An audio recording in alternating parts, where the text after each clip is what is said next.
Buen día.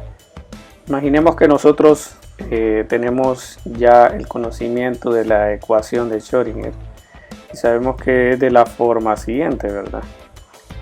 Entonces, a partir de esto, nosotros podemos, pues en este caso, reescribirlo. Ahora, aquí tenemos la función esta y h barra, no reescribirlo, sino que a partir de esta ecuación y del conocimiento de lo que es la función de onda en un cierto tiempo, llamémoslo en t igual a 0, nosotros podemos hacer cálculos acerca de la evolución de esta función de onda en un tiempo posterior, ¿verdad? Digamos un tiempo delta t pequeño, ¿verdad? Y eso se puede reescribir en términos de lo que es la función que nosotros conoceremos el valor más lo que es la derivada parcial de ¿verdad? Pues con respecto a t en un momento dado t sub 0, y esto entonces multiplicado por delta t. Entonces, a partir de esto nosotros podemos continuar, ¿verdad? Ya podríamos saber el lado izquierdo de esta ecuación de Schrödinger, y a partir de eso seguir pues encontrando los valores de la misma función en puntos posteriores, ¿verdad? Entonces, bueno, de esa manera nosotros podemos conocer en general el comportamiento de la función de onda en cualquier momento. Ahora, nosotros vamos a considerar en este momento la situación en la que pues nosotros tenemos la función de onda, llamémosle de esta manera, la función psi de x, t, pero que se puede escribir en términos de dos funciones independientes de lo que es las coordenadas que estamos hablando, que en este caso es de la posición en x y del tiempo. Entonces vamos a utilizar lo que podría llamarse el método de separación de variables para poder conocer dos soluciones de esta ecuación, ¿verdad? Para el caso, bueno, de solo la función x y en términos de solo la función del tiempo.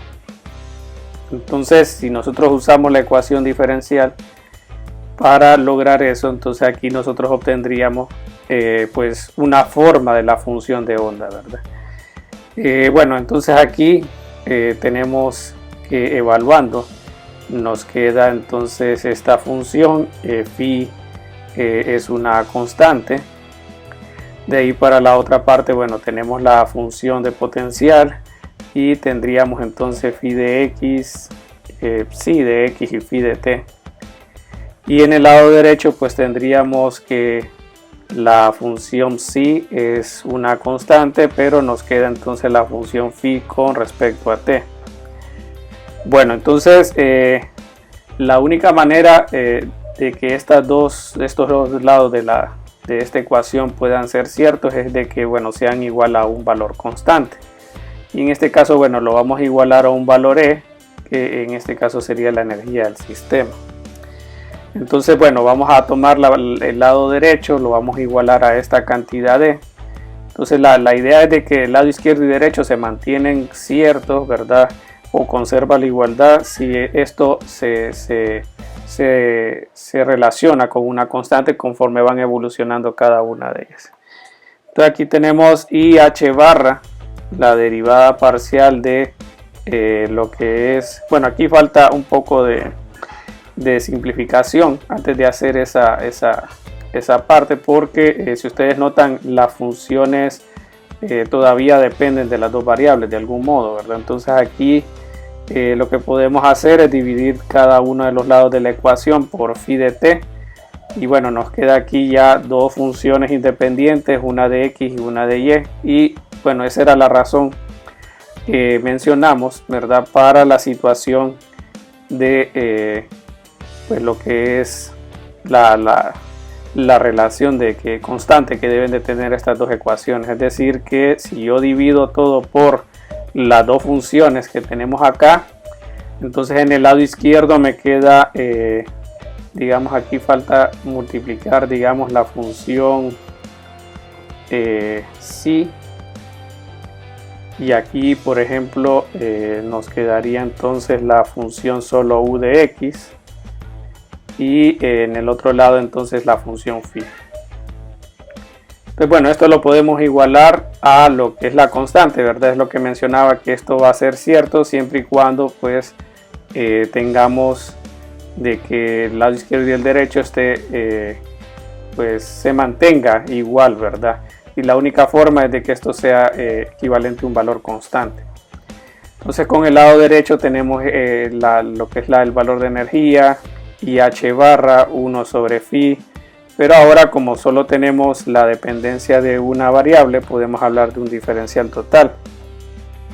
Entonces tendríamos esta relación, podemos separar, aquí nos quedaría E y lo que sería I sobre H barra, y aquí pues el dt, y en el otro lado nos quedaría d phi sobre phi. Entonces si integramos esto nos queda E sobre I h barra por t, evaluando de un tiempo cero, ¿verdad? Un tiempo general t, y aquí nos quedaría entonces logaritmo de phi. Podemos simplificarlo usando la propiedad de e a la x o e a la logaritmo de x igual a x, ¿verdad? Entonces aquí nos quedaría el exponencial elevado a e sobre i h barra t, y en el otro entonces lo que sería solamente la función phi. Entonces aquí quedaría de esta manera, e a la i sobre h barra todo esto por t, y aquí la función phi. Pero podemos pues reescribir esta cantidad e sobre i h barra, este es el número imaginario, ¿verdad? Entonces podemos cambiar este a lo que sería h barra omega sobre i h barra, y multiplicar aquí para que quede el número imaginario en la parte de arriba. Entonces nos quedaría negativo omega i, ¿verdad? Como la relación que teníamos inicialmente. Entonces al final diríamos nosotros que la función phi en términos del tiempo sería igual a pues la exponencial elevado a la menos omega i por el tiempo. Entonces aquí ya tenemos la función independiente del tiempo, ¿verdad? De la función de onda que estábamos escribiendo en separación de variables. Ahora vamos a hacer un resultado similar para la coordenada, el lado izquierdo de la ecuación. Entonces aquí tenemos ya la función, decíamos que era menos h barra cuadrado, todo eso, ¿verdad? Igualado a e. Entonces aquí tenemos lo siguiente. Aquí sería menos h barra cuadrado sobre 2m. Entonces la segunda derivada de psi con respecto a x cuadrado, y en el otro lado entonces tenemos u. Si multiplicamos todo por la función psi, aquí nos queda entonces esto igual a e por psi. Entonces bueno, esto se puede resolver. Aquí ya podemos ver de que esta es una ecuación diferencial independiente del tiempo, ¿verdad? Hay que pues considerar de que habíamos comentado que la función de onda pues debe ser una función bien portada, en el sentido de que debe ser univaluada con derivadas continuas y acotadas, ¿verdad? Y que la función de onda pues cuando tiende a infinito pues tiene que tender a cero para que pueda prevalecer la condición de probabilidad, ¿verdad? Que se les logra asociar.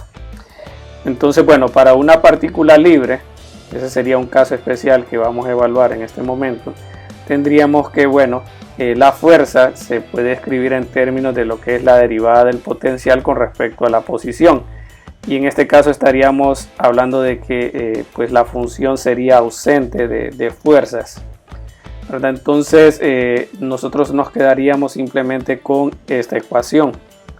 Digamos entonces nos quedaría lo que es h barra cuadrado sobre 2m. Entonces estamos diciendo básicamente que el potencial, vamos a asumir que el potencial es 0 para la condición de partícula libre. Y bueno, aquí nos quedaría igual, bueno, negativo lo que sería la función esta. Pues lo vamos a dar así, igual a e por la función de onda. Entonces bueno, ya con eso nosotros podemos resolver este tipo de ecuaciones, ¿verdad? En este caso podemos definir de que asumimos una solución de la forma, digamos, psi igual a e a la mx, y bueno, haríamos la primera y la segunda derivada, y con eso nosotros obtendríamos una ecuación polinomial a partir de esta ecuación diferencial. Entonces aquí sería, por ejemplo, e al cuadrado, e a la mx, y bueno, aquí nos queda menos h barra cuadrado sobre 2m, y quedaría m cuadrado, y pues en el otro lado tendríamos lo que es menos e por lo que es la función, ¿verdad? Que en este caso sería e a la mx. O sea, es decir, aquí tendríamos esto a la e a la mx menos e por e a la mx igual a 0. Entonces, bueno, al final nos queda que m cuadrado es igual al negativo de e por 2m sobre h barra cuadrado. Y bueno, entonces podemos aplicar raíz cuadrada y nos queda que esto es igual a m igual a más menos lo que sería la raíz de 2me sobre h barra i. Entonces, bueno, de esa manera nosotros ya tenemos la forma de la solución, tenemos dos valores, ¿verdad? Entonces podríamos decir que la combinación lineal de ellos nos daría lo que es la función en términos de x. Entonces tendríamos, digamos, una constante a igual a e, la parte positiva de este resultado, y llamémosle alfa si quieren.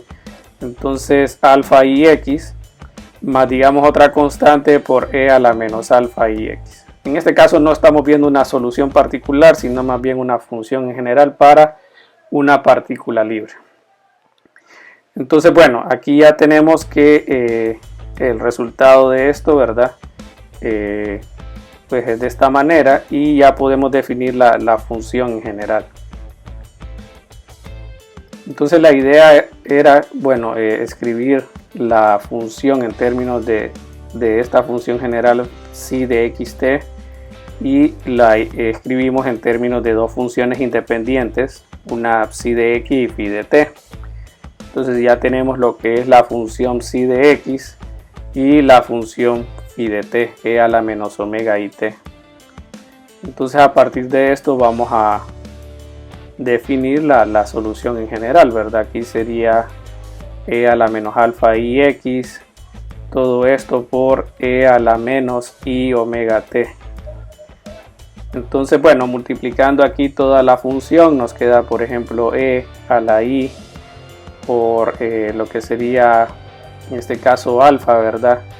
Alfa, bueno, voy a colocar la i de esta manera, y aquí sería, por ejemplo, alfa x menos omega t, ¿verdad? Más b, y tendríamos que el otro sería negativo, entonces aquí sería menos i, por ejemplo, menos i por alfa x más omega t.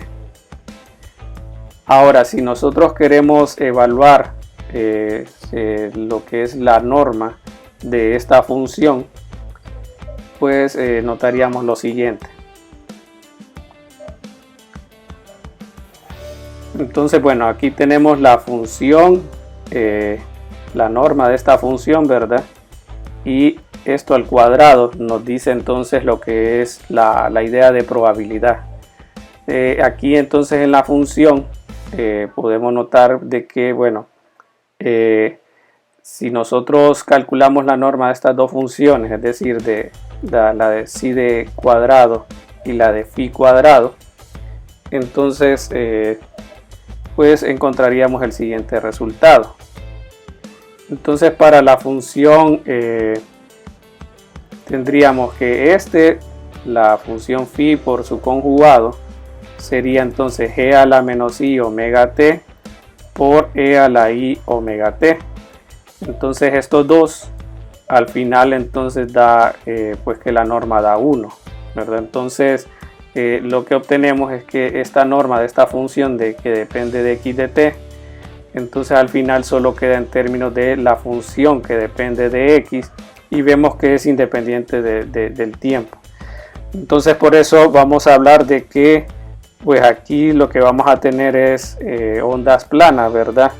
Que se mueven con ya sea hacia la derecha o hacia la izquierda, ¿verdad? En la dirección x, y que tienen un valor fijo de lo que es el momento, ¿verdad? Y bueno, aparte es que la probabilidad es independiente del tiempo, y a esto le vamos a llamar entonces estados estacionarios. Entonces ya tenemos una función que es bueno, la función de onda que definimos nosotros, ¿verdad? Como e a la i kx menos omega t. En este caso pues alfa estamos viendo que es todas estas cantidades, pero la energía se puede escribir en términos de lo que es h cuadrado, k al cuadrado y 2m. Entonces de esa manera nosotros podemos comprobar, ¿verdad?, que al final lo que obtuvimos aquí es la expresión de k, es decir, que al final alfa, que es lo que nosotros pues reescribimos, no es nada más que el número de onda. Entonces aquí sería kx menos omega t y kx más omega t.